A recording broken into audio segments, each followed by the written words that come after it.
Hallo und willkommen bei Sami Combat Systems, unserem YouTube-Channel. Ich freue mich, dass ihr wieder dabei seid. Wir möchten euch in diesem Clip eine neue Serie starten mit Verteidigung mit Alltagsgegenständen oder Daily Objects. Ich hoffe, ihr habt viel Spaß, weil wir können euch was beibringen. Wir haben das System vor längerer Zeit geredet. Ich werde ein bisschen mehr über das System erzählen und dann werden wir euch praktische Übungen, Ideen zeigen und ja, die Vorteile, warum man sowas trainieren sollte. Ja, danke fürs Zusehen und viel Spaß bei uns. Das Konzept haben wir circa vor 15 Jahren entwickelt. Wir haben sehr rudimentär mit dem begonnen, weil die Idee von dem System war, dass wir in unser bestehendes Waffenlosesystem was einbauen, wo wir uns mit Alltagsgegenständen verteidigen können. Das war sehr einfach gehalten, wir haben einfache Techniken gemacht, haben versucht, ein bisschen darum zu experimentieren. Und über die Jahre ist dann ein echtes System dadurch entstanden. Und die Grundidee ist, wie kann ich jemanden schnell selbstverteidigungsfähig machen? Und wenn wir uns so zum Beispiel sagen, okay, wir haben ein Zeitfenster von 2 Stunden, ist es natürlich, wir wissen, das ist fast unmöglich, aber wie kann ich jemandem in 2 Stunden was beibringen, was er relativ schnell umsetzen kann? Wenn ich jetzt sage, okay, mach das Ganze waffenlos, dann ist es schwierig. Bringen wir es erst dabei, wie man schlagt oder kicken tut oder wie man jemanden greifen tut. Also gibt es ja unterschiedliche Ansätze.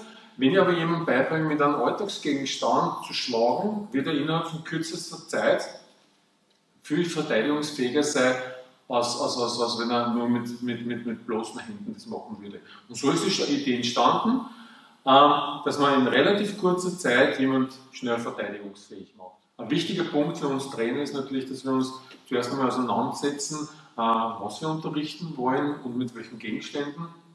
Ich habe hier mal ein Beispiel. Wir haben halt mit dem Video versuchen wir euch auch Techniken zu zeigen mit einem normalen Buch.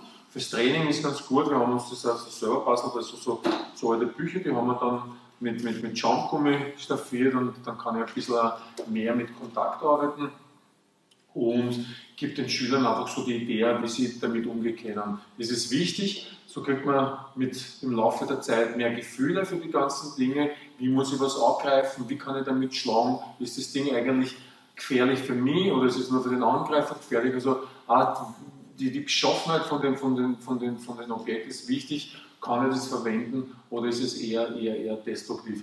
Ja, und in dem Tipp werden wir uns mit dem Buch beschäftigen, also das zur Verteidigung einzusetzen. Ja, ich hoffe, ihr habt Spaß mit unseren Ideen, die wir jetzt euch zeigen. Ja, wenn man jetzt das Buch hernimmt, ist wichtig, also so wie wir es halten, dass wir das eher mittig halten dann in dem Bereich und die Finger also nicht so aufstülpen, sondern eher länglich lassen und mit der harten Seite vom Buch schlagen. Das ist schon mal wichtig. Umso härter das Buch ist, ja, umso besser. Also gerade wenn der Umschlag ein harter Umschlag ist, kann ich es natürlich besser verwenden. Das kann man natürlich auch verwenden. Auch wenn es nicht so einen starken Umschlag hat. Ja, das ist einmal so die Grifftechnik. Man kann unterschiedliche Schläge damit machen, unterschiedliche Trefferzonen anvisieren und es ist einfach schnell bei der Hand. So zu Beginn zeige ich mal so unsere Grundstellung, die wir haben. Wir nehmen unseren Schlagverstärker oder Druckverstärker, so kann man sagen dazu, immer in die starke Hand. Der Schlagverstärker hat natürlich den Vorteil, wenn ich jetzt nicht so kräftig bin, dass das natürlich mehr Power hat beim Auftreffen.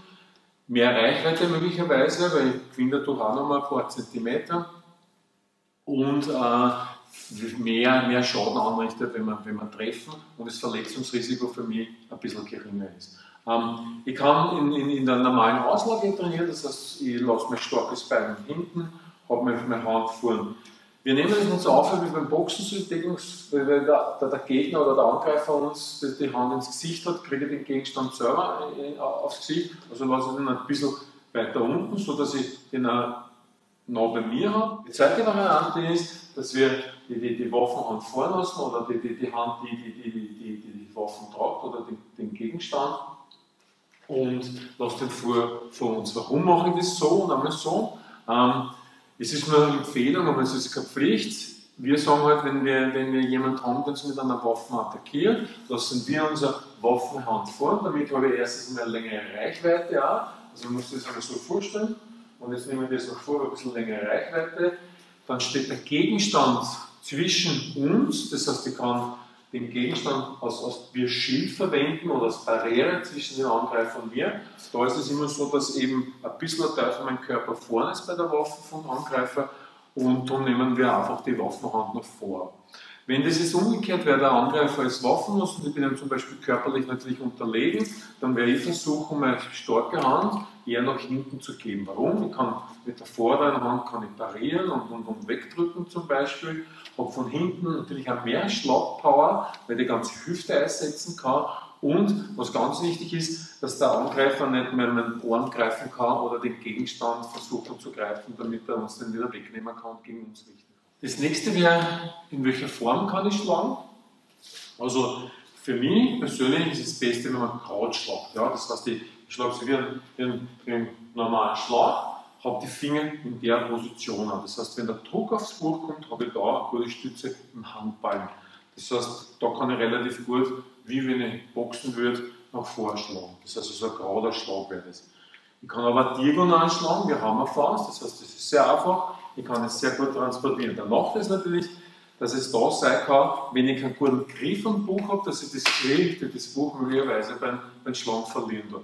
Aber das ist halt schon das Risiko bei gewissen Dingen. Ja? Das heißt, ich kann gerade schlagen, ich kann diagonal schlagen, einmal von der Vorhandseite und einmal quasi von der Rückhandseite.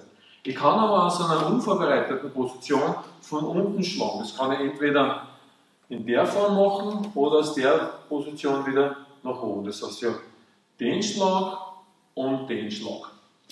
Und eine andere Variante war, das war wie wenn ich jemandem eine Ohrfeige gebe oder, ich glaube in Deutschland so eine Backpfeife, ja, kann ich mit der offenen Hand in beide Richtungen schlagen. Das mache ich genau so da. Das heißt, ich muss genug Platz aber da haben. Ist das zu kurz, dann ist das eigentlich keine gute Empfehlung.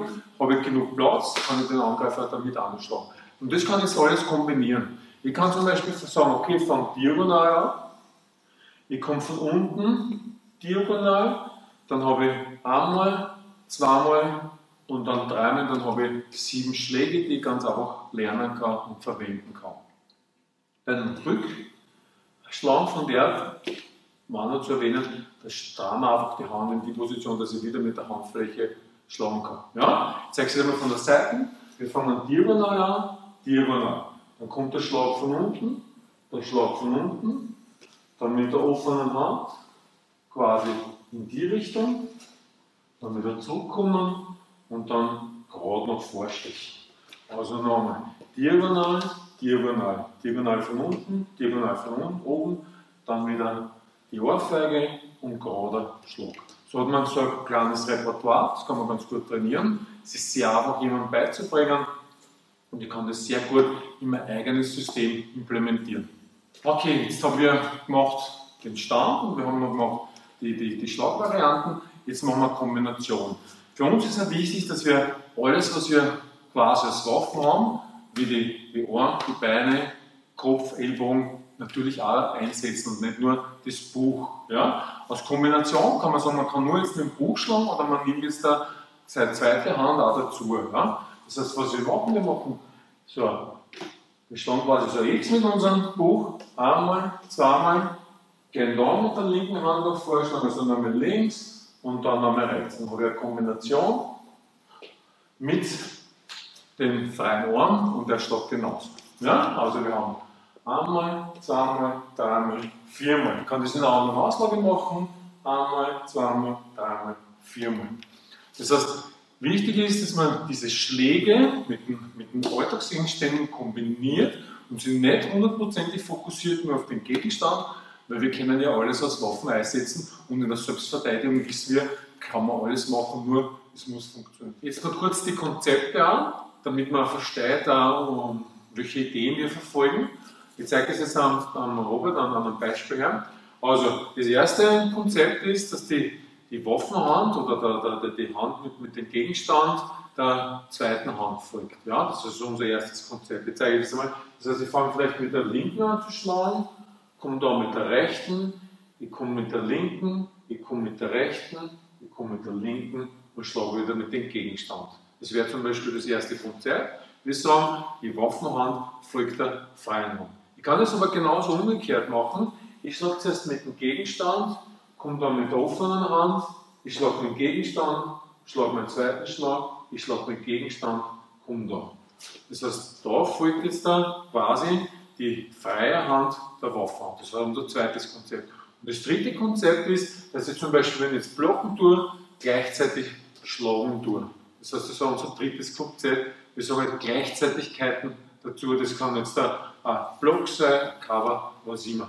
Und die drei Variationen kann man natürlich miteinander mischen und kann die Trainings natürlich auch in die Richtung aufbauen. Ich sage, okay, in meinem Training versuche ich zuerst einmal mit meinem Gegenstand zu blocken und dann zu checken. Das macht man zum Beispiel dann, wenn Waffen im Spiel sind, dass ich zuerst die Waffen blocke und dann versuche zu checken und dann zu schlagen. Also ganz unterschiedliche Ideen. Wichtig ist, dass man es versteht und dass man das auch dann natürlich im Training und in einer Verteidigungssituation nutzen kann.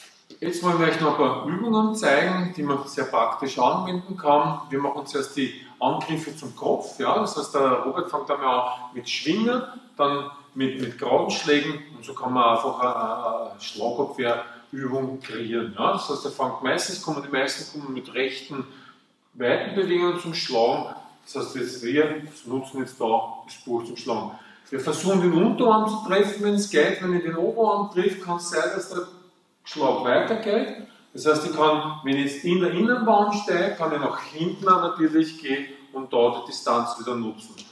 Ich kann auch die zweite Hand dann da lassen, egal. Wichtig ist es da, als erster trifft quasi unser Gegenstand. Wenn er jetzt kommt und schlägt jetzt von der Seite, steht meine rechte Hand jetzt in der Position, jetzt kann ich schwer drehen, jetzt nehme ich den Part von dem Buch und schlage wieder da. Jetzt kommt die Gerade, jetzt kann ich sagen, okay, ich komme bei der Geraden auf der Innenbahn, ist auch okay, ist aber gefährlich mit der zweiten Hand. Das heißt, wir versuchen jetzt da bei der jetzt wieder nach außen zu gehen. Jetzt kommt er wieder mit der linken Hand und wir gehen dann da nach außen. Also bei geraden Schlägen, bei Schwingen, bei Runden sind wir in der Innenbahn, im Körper, und jetzt mit da. Mit geraden Schlägen versuchen wir auch da auszuziehen. Ja, das heißt, wenn ich jetzt da mit dem Kopf stehen bleibe, komme ich mit dem Schwingen, ja, habe ich die Position, ich muss also da rausgehen, ich muss auch schauen, dass ich das treffe. Normal, wenn ich jetzt komme mit der Geraden, versuche ich mit dem Kopf wegzugehen und da, wenn ich da stehe, mache ich genau das Gleiche. Das heißt, das selber kann ich auch waffenlos natürlich mit der offenen Hand machen. Ja? Also wir fangen an mit Schwingen, Schwingen, Schwingen und da und wieder. 1, 2, 3, 4, 1, 2, 3, 4. Okay? Muss das immer so sein? Ist nur eine Methode zum Training. Es ist nur eine Idee, was man trainiert ist, das Distanzgefühl, dass man das Buch einsetzt zur Verteidigung, dass man sich links-rechts bewegt und natürlich, dass man also ein bisschen so eine Schrittarbeit und die Angriffe trainiert, die auf einen zukommen. Okay, jetzt zeige ich noch eine Übungsform für die drei Konzepte. Das heißt, wenn mein Partner kommt, blocke da und check mit meiner zweiten Hand. Ja, ich kann aber steuern, bum bum und ich check und ich kann vielleicht da wieder kontern. Das war die erste Variante. Die zweite Variante, mein Reflex ist vielleicht meine rechte Hand und jetzt kann ich entweder zum Kopf gehen oder schlag da zum Arm, kann auch wieder kontern und habe mein zweites Konzept. Das heißt, zuerst kommt meine schwache Hand. Oder wenn er kommt, ich tue gleichzeitig machen oder ich tue gleichzeitig zum Kopf. Ja? Verkürzt natürlich auch die Zeit, das heißt, es ist nicht in so einem Takt mit 1, 2, sondern gleich auf das reagieren. Also erste Variante, 1, 2, zweite Variante, 1, 2, dritte Variante, gleichzeitig. Und ob die Hand jetzt da mitcheckt wird oder direkt zum Kopf, das ist individuell und kann man je nach Situation entscheiden. Das kann man mit allen drei oder allen vier Angriffen trainieren. Ich habe euch das jetzt mit dem ersten, mit Schwingen gezeigt. Und so kann man dann wieder in die Konzepte arbeiten. Man kann dann Trainings nach dem gestalten, Pad-Übungen, alles mögliche. Also ein ganzes Konzept zum Beispiel verwenden für eine Trainingseinheit und dann wieder wechseln für das nächste. Dann kann man das natürlich auch gut mit Pads trainieren. Jetzt eigentlich ist es eine ganz einfache Übung. Wir sagen, okay, wenn ich meine linke Hand zeige, schlage ich mit der offenen Hand einen runden Schlag und wenn ich das aufzeige, wieder da. Dann kann man da spielen. Okay, dann kann man Stand machen, man kann sich bewegen, das ist völlig egal. Was ist die Idee dahinter? Ich sensibilisiere meinen Schüler oder den ich trainiere, dass er natürlich die zweite Hand ersetzt und in der Situation, wo es halt passt, genau den richtigen Schlag macht. Das kann man natürlich mit unterschiedlichen Schlägen machen. Wir nutzen halt da die offene Hand, weil man sie nicht so leicht verletzen kann und gleichzeitig den stärksten Schlag, den geraden Schlag. Aber das kann ich natürlich auch durchaus kombinieren. Ich kann das mit Kicks machen, mit unterschiedlichen Möglichkeiten. Wir werden das eigentlich in den nächsten Clips natürlich auch noch zeigen, wie man das auch fortgeschrittener machen kann. Das ist einmal so eine Einführung, eine Idee davon und dann tun wir einfach weiter und zeigen euch mehr Varianten. Ja, zum Abschluss eine einfache Übung, die kann man als Drillformat trainieren. Ich habe es ja schon in den vorigen Clips erklärt, warum wir Drills trainieren. Damit schleifen wir uns einfach Bewegungen besser ein und sensibilisieren uns für die Techniken. Ja? Wir machen so, unser Partner greift uns an mit der rechten Hand in den Schwinger. Wir machen es jetzt so, dass wir gleichzeitig blocken und schlagen. Das haben wir auch schon geübt vorher. Checken kurz diesen an und kommen dann da zum Kopf. Er blockt den Arm, damit er das in den Kopf kriegt und wird dann wieder mit seinem zweiten attackieren. Also 1, 2, 1, 2. Ganz kurz nur checken, nicht für lang, ganz kurz nur und auch nicht festhalten. In der Realität könnte man das dann später machen, aber für den Fluss, dass wir den nicht verlieren, habe ich das ganz kurz so unter Kontrolle. Okay? Also, er blockt mit der. Später kann ich direkt wieder mit den einsteigen oder ich kann da mit der linken schlagen wieder. Ja, dann kann ich das auch wieder durchbrechen oder kann man dann später in den nächsten Clips auch komplexere Drills zeigen. Das ist jetzt nur zum Beginnen. Also, Block. Dann kann ich hier zum Bizeps gehen, dann macht es gar nicht, weil da habe ich die zweite Hand da zum Checken und kommt direkt da als Konter. So lernen wir einfach dieses Defense and Counter Konzept, das heißt verteidigen und kontern, damit wir nicht zu viel Zeit am Verteidigen verschwenden, sondern sofort umschalten, wenn wir attackiert werden. Wir verteidigen es und greifen es sofort aus. So ist auch unser Mindset. Ja, das war es jetzt einmal kurz, unser erstes Clip. Ich hoffe, ihr habt Spaß damit. Vielleicht hat das eure Gedanken vielleicht noch in die Kommentare schreibt oder was ihr vielleicht gerne sehen wollt, dann könnten wir dann auch auf das natürlich gut reagieren. Ja, ich hoffe, ihr habt Spaß gehabt, ihr habt unser System ein bisschen, vielleicht habt ihr Freude dran. Danke fürs Zusehen und bis zum nächsten Mal. Baba und schöne Grüße aus Wien. Ciao.